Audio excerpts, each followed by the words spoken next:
Hello, good morning, good afternoon, at magandang gabi sa inyong lahat. Kakatapos lang namin sa trabaho at saka ngayon ay pauwi na. Medyo maulan dito sa lugar namin ngayon, kaya medyo malamig. Plus 15 po tayo dito ngayon sa amin.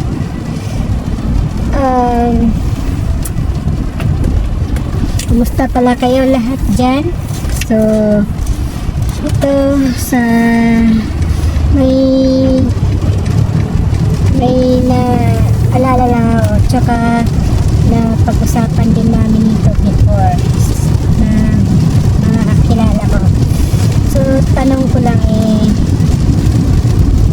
ina-admire nyo pa ba yung mga partner nyo sa buhay? Yung parang binibigyan niya siya ng magagandang thoughts, bagong mga positive thoughts, o ano yung mga magandang nagawa niya, ina-appreciate niyo ba?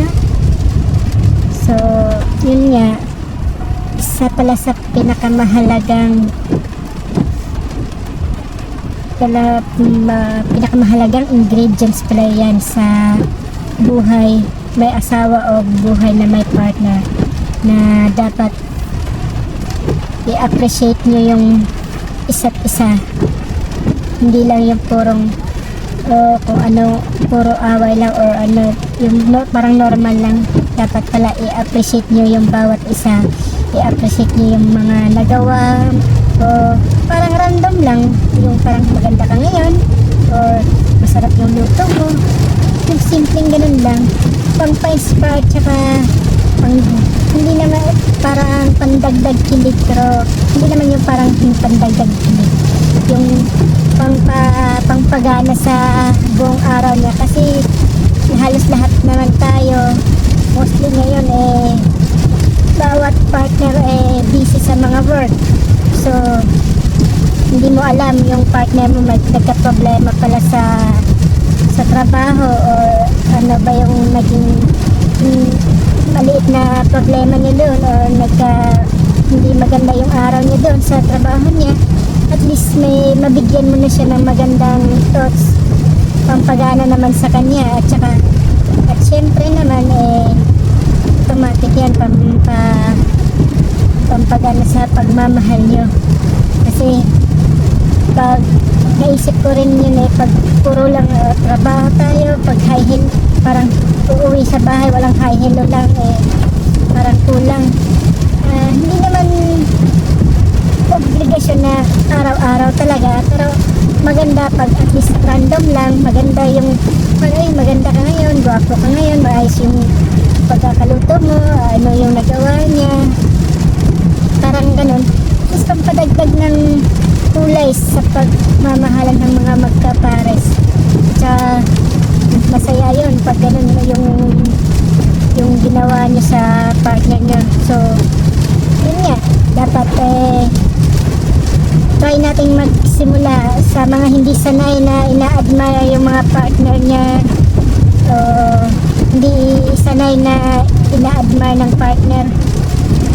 Subukan nyo, tsaka pampaganda ng takbo ng buhay yan, lalo na sa mga mister na sobrang busy, tsaka sobrang pagod sa trabaho, at especially din yung mga partner na babae na ganoon din, pagod din naman sa trabaho yan. So or sa mga pagbabantay ng mga bata, pag-aalaga. So give some admiration sa partner nyo, kahit simpleng salita lang na I love you, tsaka maganda ka, or gwapo ka, or masarap yung luto mo. Yun malaking bagay na yun sa partner nyo, at saka malaking bagay din yan sa relasyon nyo, mag-asawa or mag-boyfriend or girlfriend pa lang.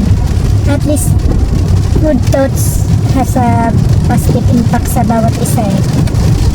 Yun ang pinakamaganda. Kaya so ngayon palapit na ako sa bahay, kaya try nyo mag-admire ng admire nyo yung mga partner nyo. Tsaka, sure ako dyan, may positive na impact sa relasyon nyo yan. Hindi lang sa buhay may asawa at saka buhay may pamilya, pati rin sa may mga boyfriend at saka girlfriend dyan. So, try nyo i-admire yung mga partner nyo and God bless sa inyo. Bye-bye!